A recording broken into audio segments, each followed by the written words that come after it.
মানুষ যেন আমাদের দেশ এবং সরকারের পাশে দাঁড়ায়। এই যুদ্ধ সরকারের যুদ্ধ নয়, এই যুদ্ধ সাধারণ মানুষের যুদ্ধ।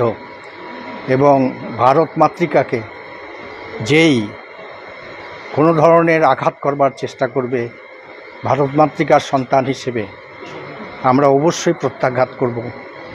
স্বামীজি বলেছেন, ভারতের কল্যাণ আমার কল্যাণ। স্বামীজি বলেছেন, ভারতের যে প্রতিটি ধূলি সেটি অত্যন্ত পবিত্র। স্বামীজি বলেছেন যে ভারত হচ্ছে যৌবনের উপবন, বার্ধক্যের বারাণসী। অতএব সেই যে ভারত, বিবেকানন্দের ভারত, রামকৃষ্ণের ভারত, সভ্যতার প্রথম প্রভাত থেকে বিভিন্ন ঋষিমুনির ভারত, সেই ভারতকে যদি কেউ বিন্দুমাত্র আঘাত করে তাহলে ভারতবর্ষ বসে থাকবে না, প্রত্যাঘাত করবে। আধ্যাত্মিক দিক থেকে, শাস্ত্রীয় দিক থেকে কোনো অপরাধ নেই, বরং প্রত্যাঘাত না করাই অপরাধ।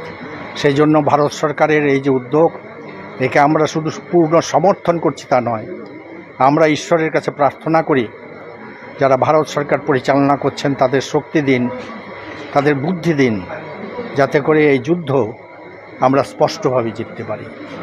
এটি অকল্যাণের উপর কল্যাণের যুদ্ধ, অশুভের উপর শুভের যুদ্ধ, বর্বরতার উপর সভ্যতার যুদ্ধ।